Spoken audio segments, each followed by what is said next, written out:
말합니다.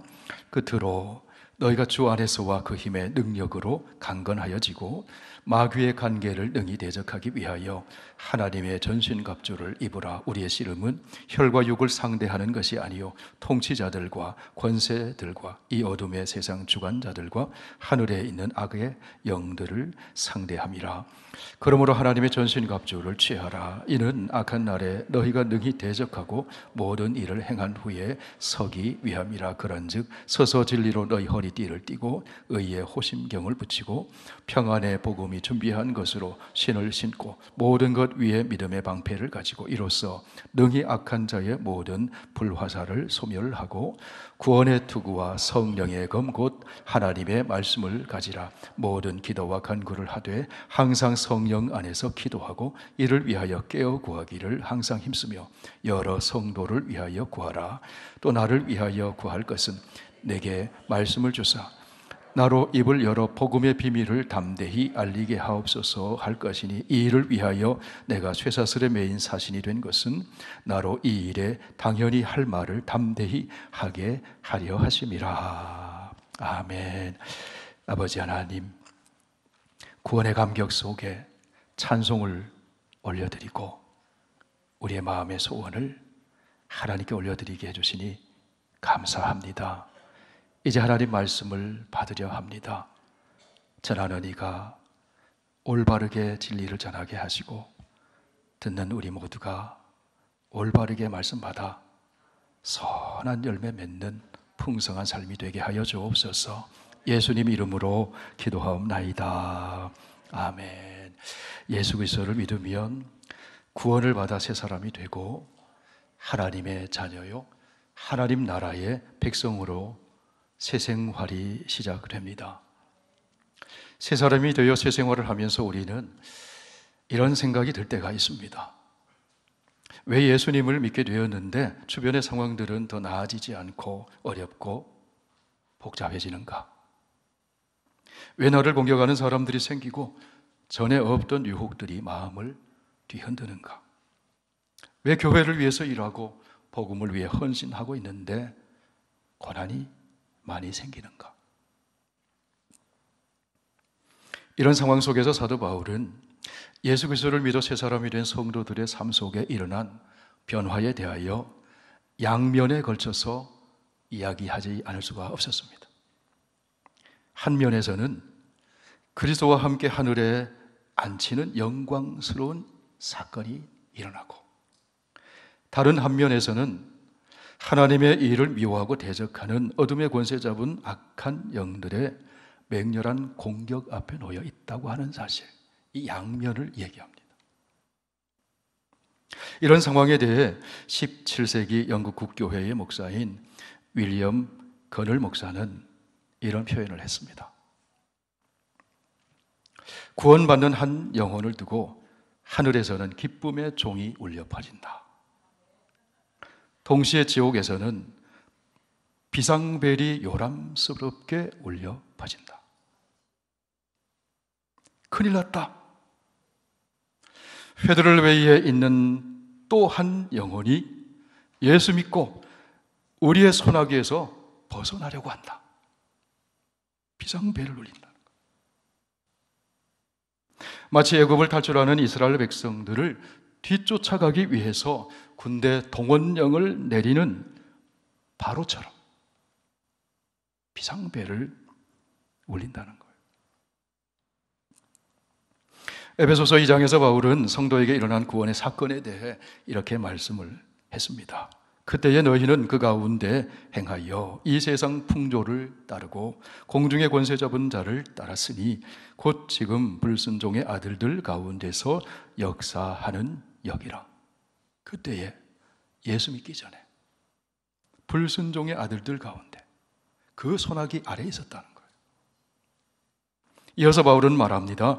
긍휼이 풍성하신 하나님이 우리를 사랑하신 그 큰 사랑을 인하여 허물로 죽은 우리를 그리스도와 함께 살리셨고, 이어서 함께 읽으실까요? 너희는 은혜로 구원을 받은 것이라. 또 함께 일으키사 그리스도 예수 안에서 함께 하늘에 앉히시니. 예수 그리스도를 믿음으로 영접할 때 주권의 이전이 일어났다는 거예요. 흑암의 나라에서 하나님의 사랑의 아들의 나라, 빛의 나라로 옮겨졌다는 거예요. 공중의 권세 잡은 악한 영의 통치에서 벗어나 하나님의 의와 사랑과 생명의 통치 아래 들어가게 되었다는 것입니다. 그리하여 공중의 권세 잡은 자, 흑암의 권세자의 그 진영에 비상벨이 울리고 난리 났다는 거예요. 다시 어둠의 통치, 죄의 통치, 죽음의 통치 아래 복속시키려고 비상전투 체제에 들어가게 했다는 이야기입니다. C.S. 루이스의 저작 가운데 스크루테이프의 편지라는 책이 있습니다. 이 책에 보면 고참 마귀인 스크루테이프가 자기의 조카이자 신참 마귀인 웜우드에게 편지를 씁니다. 이렇게 이야기합니다. 사람들과 그리스도인들을 공격하는 전략을 얘기해 줍니다. 지옥의 비상벨을 울리며 전투 체제에 들어간 마귀의 전략을 C.S. 루이스는 그 이야기를 통해서 드러내줘요. 너의 임무는, 신참 마귀 웜우드의 임무는 환자들, 여기 환자는 사람들, 무방비 상태에 있는 사람들, 무방비 상태에 있는 그리스도인들, 분별력과 영적 능력을 상실한 교회, 너의 임무는 환자들을 곁을 지키며 그가 제대로 생각하지 못하도록 방해하는 것이라는 점을 명심해라. 믿음을 잃어버리고 분별력을 잃어버리고 방황하게 만들라는 거예요. 현재 우리의 가장 큰 협력자 중에 하나는 바로 교회다.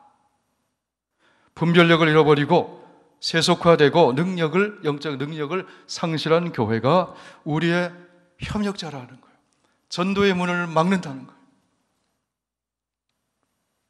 내가 말하는 교회는 우리가 보는 바 영혼의 뿌리를 받고 모든 시공간을 걸쳐 뻗어나가는 교회, 기치를 높이 올린 군대처럼 우리가 두려워하는 그런 교회가 아니다. 이게 환자라는 거예요. 환자. 솔직히 고백하자면 그런 광경은 영혼의 뿌리 받고 시공간을 뻗어나가는, 기치를 높이 올려 들리는 그런 광경은 우리의 가장 대담한 유혹자들도 동요하게 만들지, 두려워하게 만들지. 하지만 다행스럽게도 인간들은 세속에 만족하는 마음 때문에 그 광경을 보지 못해 영혼의 뿌리 받고 영광스럽게 뻗어나가는 권세 있는 영광스러운 그 교회의 모습, 성도의 모습을 보지 못하고 있다는, 그게 다행이라는 거예요. 마귀의 입장에서는. 세속에 만족하는 그들의 마음은 우리가 가진 최고의 무기 가운데 하나이지. 인간이 죽게 된다는 생각을 하지 못하게 만들어서, 마치 이 세상에서 영원히 살 것처럼 착각하게 만들어서 이 세상에 집착하며 살도록 만들어서 그 최고의 무기가 무용지물이 되지 않도록 만들어야 한다. 고참 마귀가 신참 마귀 조카에게 그런 얘기를 했다는 거예요. 이거는 이야기죠. 여러분, 우리 그리스도인들이 살아가는 삶의 현장이 어떤 곳이라는 것입니까? 우리 그리스도인들의 삶의 현장은 놀이터가 아니고 관광지가 아니고 전쟁터라고 하는 사실입니다. 그래서 바울은 내가 선한 싸움을 싸우고 믿음을 지켰다 얘기합니다. 선한 싸움을 싸웠다. 오늘 본문 12절에 보시면 사도 바울은 우리가 지금 씨름을 하고 있다 그렇게 이야기합니다. 같이 읽어보실까요? 우리의 씨름은 혈과 육을 상대하는 것이 아니요 통치자들과 권세들과 이 어둠의 세상 주관자들과 하늘에 있는 악의 영들을 상대함이라. 여기 씨름은 싸움을 말하는 거죠. 싸움의 현장인 전쟁터에 우리가 있다. 바울은 그렇게 얘기합니다. 그런데 그 싸움은 눈에 보이는 싸움이 아니라 눈에 보이지 아니하는 싸움, 그 배후에 있는 영적 세계의 싸움이다. 흑암의 권세 잡은 악한 영인 마귀와의 싸움이다. 그래서 바울은 새 사람의 새 생활에는 영적 싸움이 있음을 말해 주는 겁니다. 13절 같이 읽습니다. 그러므로 하나님의 전신갑주를 취하라. 이는 악한 날에 너희가 능히 대적하고 모든 일을 행한 후에 서기 위함이라. 씨름 선수가 흔들리지 않고 굳게 서 있듯이 마귀의 공격을 막아내고 대적할 수 있는 태세를, 물러서지 않는 단단한 자세를 갖추고 있어야 한다는 거예요. 성도 여러분, 싸움 좀 해보셨습니까?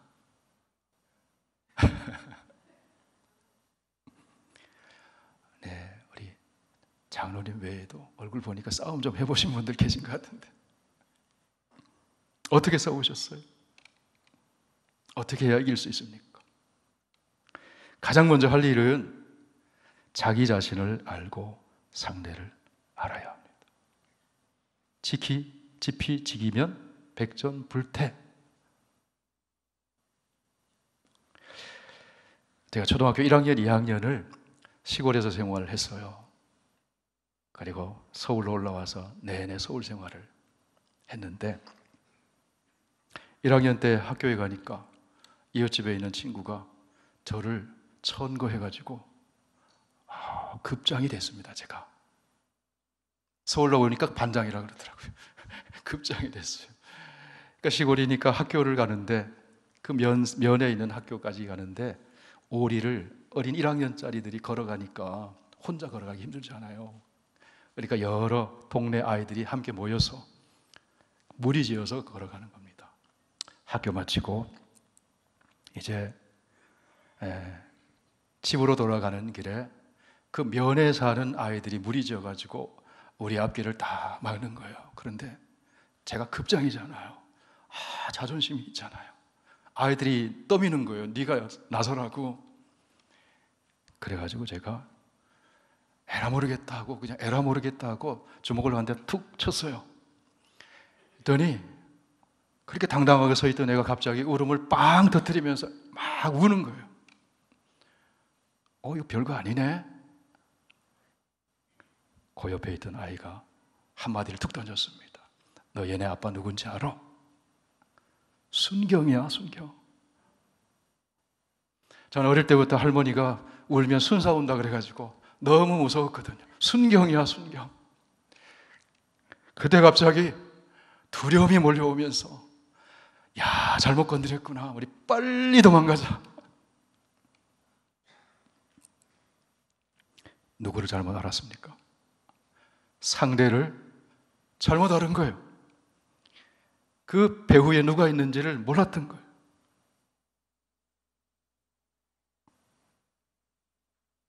상대를 알아야 합니다. 나를 알아야 합니다. 오늘 11절 보면 마귀의 간계를 능히 대적하기 위하여 하나님의 전신갑주를 입어라. 마귀의 간계, 속임수, 속이는 자. 여러분, 사람은 언제 속습니까? 뚜렷이 구별되면 안 속아요. 비슷하면 속습니다. 비슷하게 속입니다. 그게 마귀가 하는 일이라는 거예요. 진리 비슷하게 속입니다.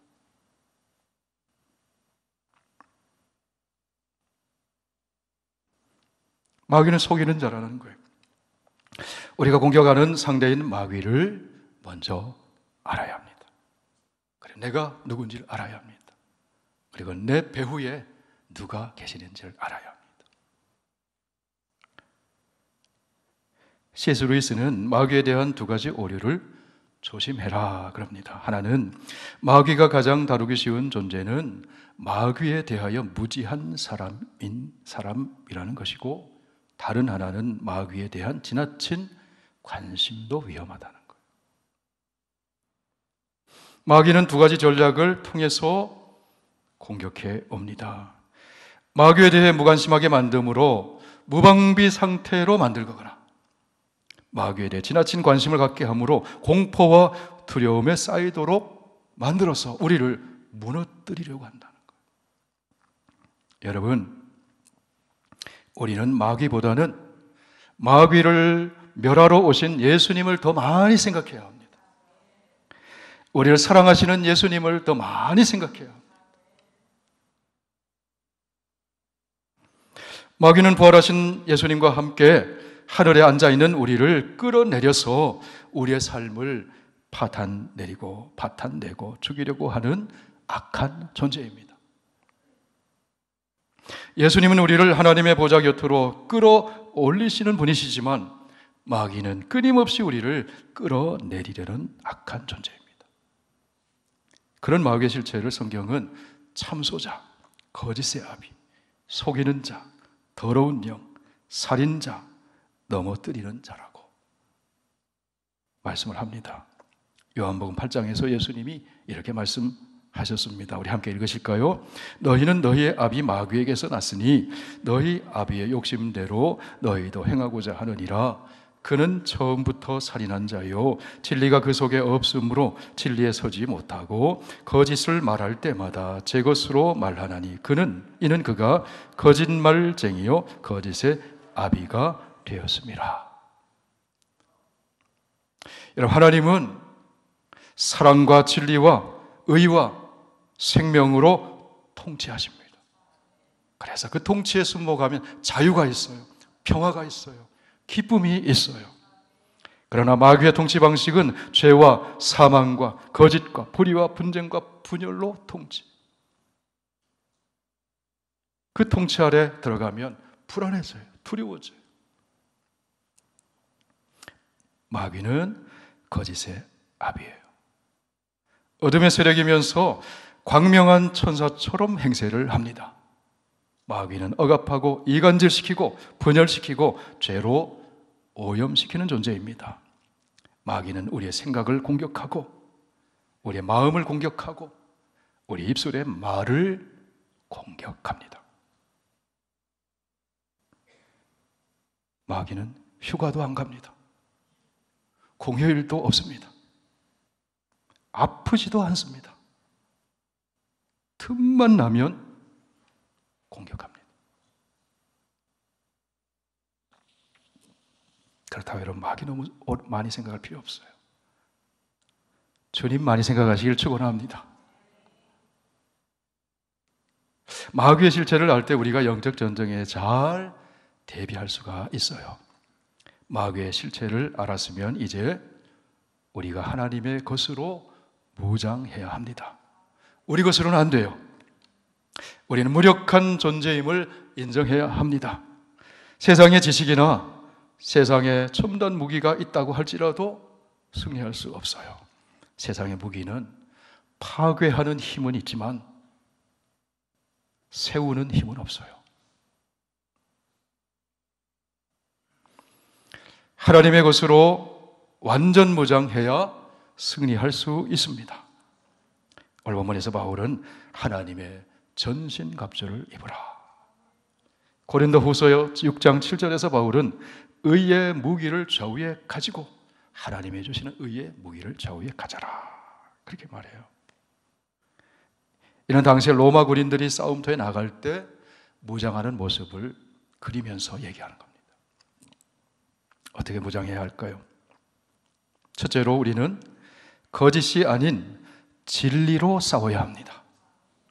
14절 말씀 보세요. 그런즉 서서 진리로 허리띠를 띠고, 허리띠 힘을 받쳐줘서 흔들리지 않게 굳게 서게 만들죠. 마치 역도 선수가 이 허리띠가 얼마나 중요합니까? 무엇으로 허리띠를 떼어요? 진리로 허리띠를 떼어라. 여러분, 진리가 무엇입니까? 예수 그리스도가 진리입니다. 나사렛 예수가 그리스도요, 메시아요, 하나님의 아들이요, 구원자요, 임마누엘이라고 하는 복음이 진리입니다. 하나님의 말씀이 진리입니다. 하나님 나라는 진리의 나라입니다. 하나님의 통치는 생명과 사랑과 진리의 통치입니다. 거짓의 통치가 아니라 진리의 통치를 받을 때 승리합니다. 진리와 함께 기뻐할 때 승리합니다. 교회는 진리의 기둥과 터전입니다. 성도는 진리와 함께 기뻐하고 진리를 따라 살아갈 때 승리합니다. 시사람된 성도는 진리로 허리띠를 띠고 중심을 딱 잡고 굳게 서서 마귀를 정면으로 대적할 때 승리할 수가 있는 겁니다. 둘째로 우리는 의로움으로 무장하고 싸워야 합니다. 14절 말씀 보세요. 의에 호심경을 붙이고, 이 말은요, 의로 방탄조끼를 입고 심장을 보호하라는 거예요. 가장 중요한 것이 뭡니까? 심장이잖아요. 심장을 보호하는 것이 의로움이라는 거예요. 의의 호심경.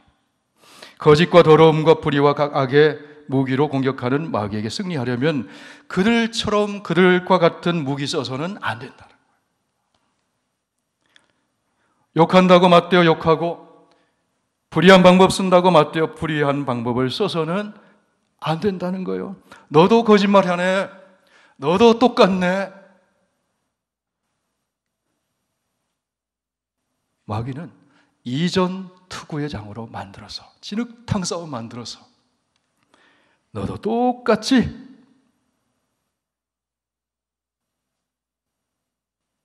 마귀는 성도를 자기들 수준으로 끌어내립니다. 그러나 우리 예수님은 예수님 수준으로 우리를 끌어올려 주시는 분이십니다.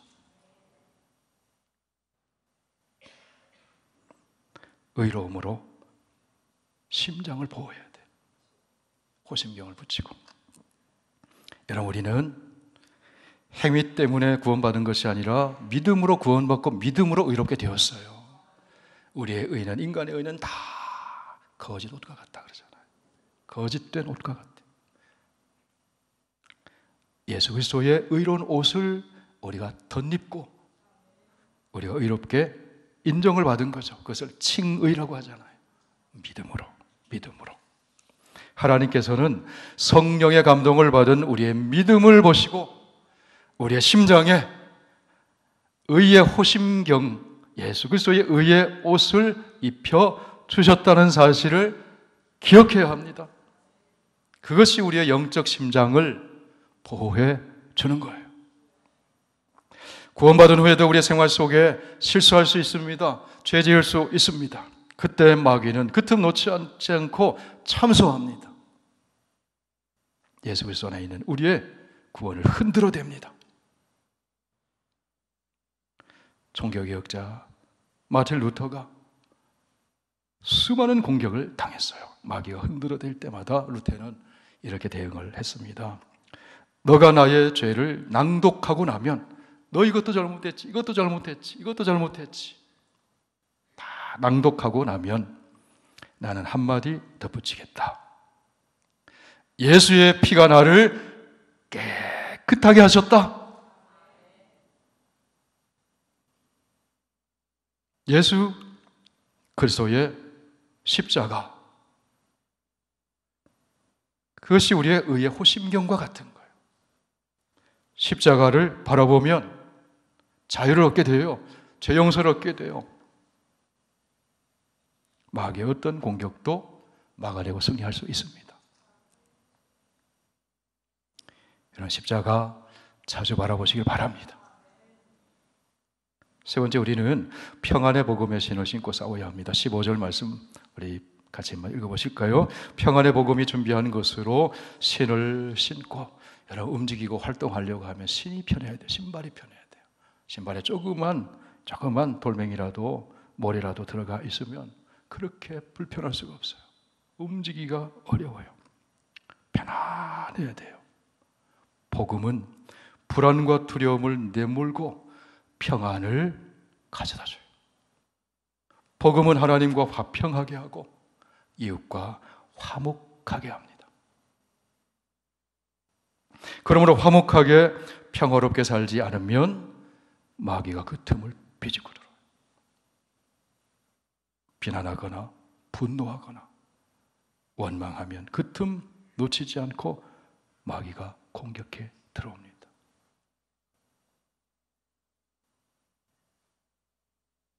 마귀에게 틈을 주지 마라.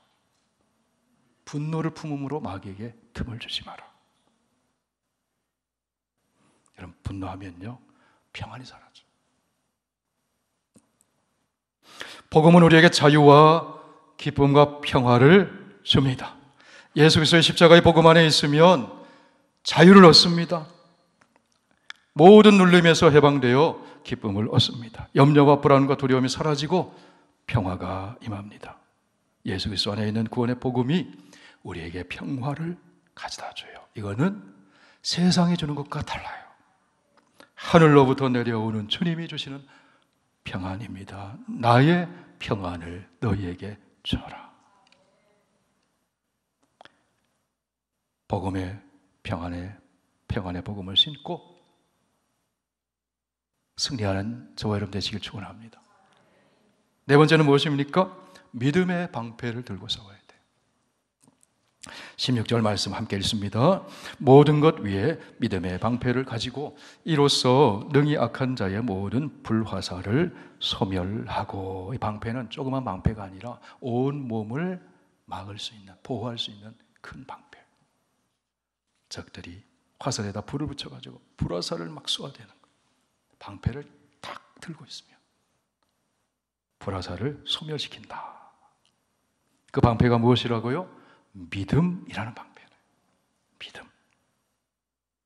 히브리서 10장 말씀 같이 읽으실까요? 나의 의인은 믿음으로 말미암아 살리라. 또한 뒤로 물러가면 내 마음이 그를 기뻐하지 아니하리라 하셨느니라. 우리는 뒤로 물러가 멸망할 자가 아니 오직 영혼을 구원하며 이르는 믿음을 가진 자니라.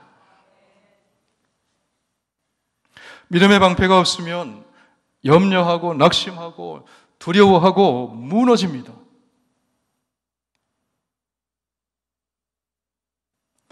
믿음이 약해지거나 믿음이 식어지거나 믿음이 흔들리면 와르르 무너집니다. 골리앗 앞에 선 사울과 이스라엘 군대가 그랬거든요. 믿음의 방패가 없었어요. 두려워서 벌벌 떨었어요. 다윗은 달랐죠. 다윗은 사울의 군사에게 쫓기면서도 믿음의 방패를 가지고 막아냈어요.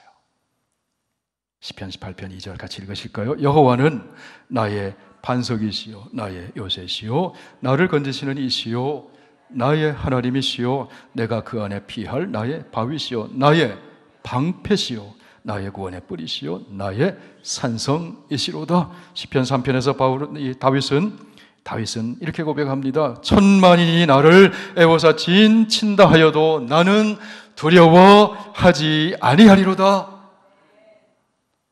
하나님이 방패가 되어주시니까. 골리앗 앞에서, 블레셋 장군 골리앗 앞에서 다윗은 믿음의 방패 들고 이렇게 외쳤습니다. 다윗이 블레셋 사람에게 이르되 너는 칼과 창과 단창으로 내게 나오거니와 나는 만군의 여호와의 이름 곧 내가 모욕하는 이스라엘 군대의 하나님의 이름으로 내게 나아오노라. 이 말은 무엇일까요? 하나님, 난 하나님만 믿습니다. 하나님이 해결해 주세요.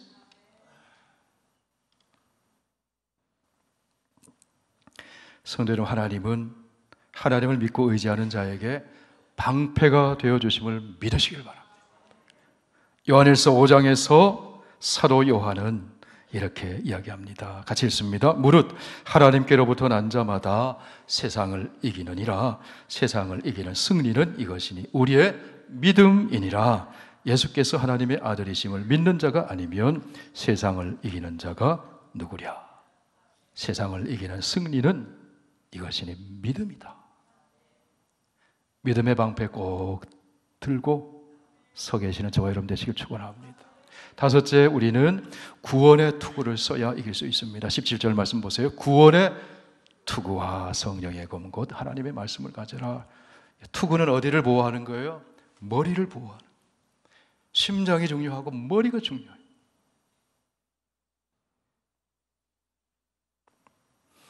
예수 그리스도의 십자가 바라보는 것이 구원의 투구를 쓰는 겁니다. 여러분, 우리는 십자가의 속량으로 말미암아 죄 사함을 받았습니다. 하나님 자녀가 되었습니다. 의인이 되었습니다. 하나님 나라의 백성이 되었습니다. 우리는 구원 받았습니다. 영생을 얻게 되었습니다. 이 확신을 가지라는 거예요. 이 구원의 투구예요. 이 확신과 기쁨 속에 있으면 마귀는 우리 넘어뜨리지를 못해요. 할렐루야. 십자가 앞세우면 마귀는 도망치는 거예요.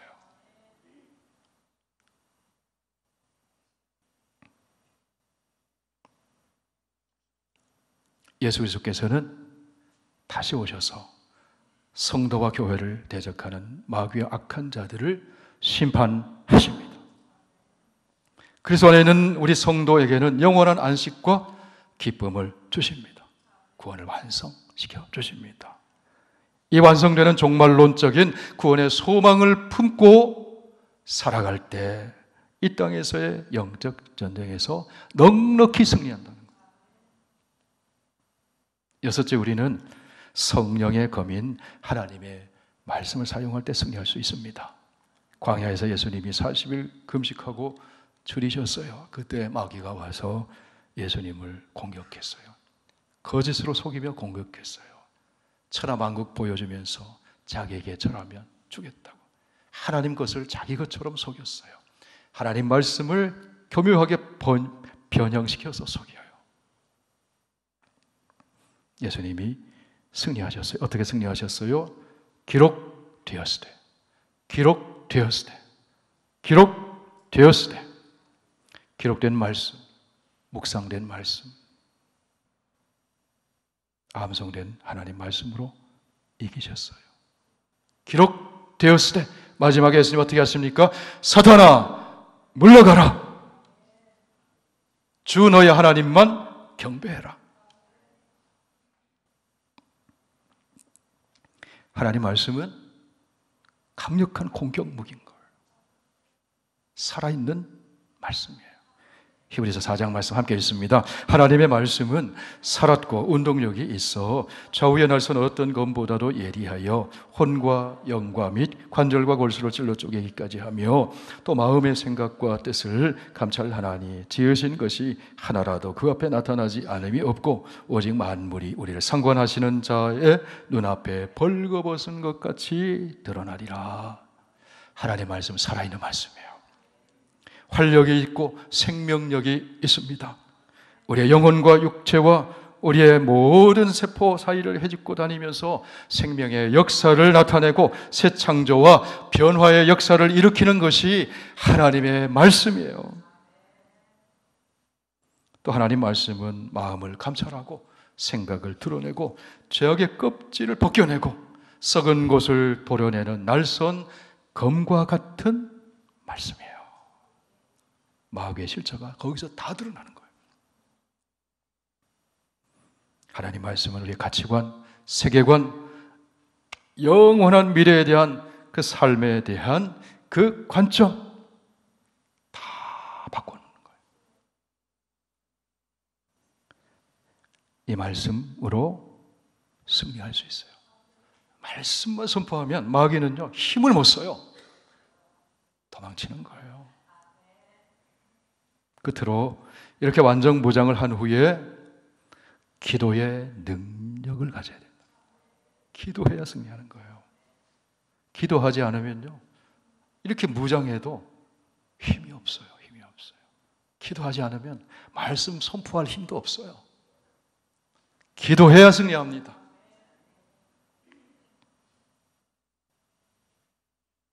(18절) 말씀 우리 함께 읽습니다. 모든 기도와 간구를 하되 항상 성령 안에서 기도하고 이를 위하여 깨어 구하기를 항상 힘쓰며 여러 성도를 위해서 구해라. 구약성경 출애굽기 17장 보면 이스라엘 백성 출애굽한 이스라엘 백성들이 광야를 통과해 나가는데 아말렉이 공격해 왔어요. 그럴 때 여호수아가 그 훈련도 안 된 그 군사들, 백성들, 남자들을 이끌고 싸움터에 나갔습니다. 모세는 어떻게 합니까? 산에 올라가 손 들고 기도합니다. 모세의 손이 올라가면 승리하고 모세의 손이 내려오면 퇴각하고 힘이 빠졌어요. 그러자 누가 도와줍니까? 아론과 훌이 모세의 손을 받쳐서 함께 손을 들고 하나님께 기도했어요. 승리했습니다. 승리 후에 모세는 제단을 쌓고 하나님의 이름을 불렀습니다. 여호와 니시, 승리의 깃발이 되시는 하나님.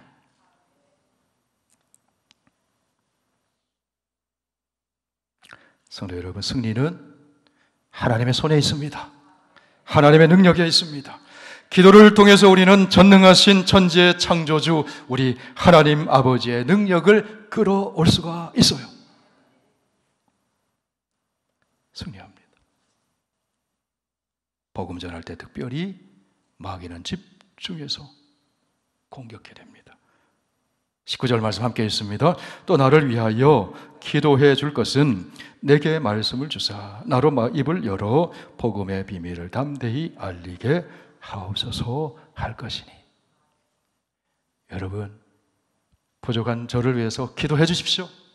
목회자를 위해 기도해 주십시오. 주의 사역자들을 위해서 기도해 주십시오. 복음 전하는 자를 위해 기도해야 돼요.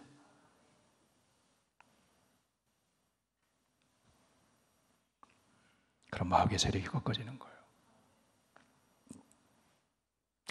우리 예수님 십자가에서 이미 승리하셨습니다. 세상에서는 너희가 환난을 당하나 담대하라. 내가 세상을 이기었노라.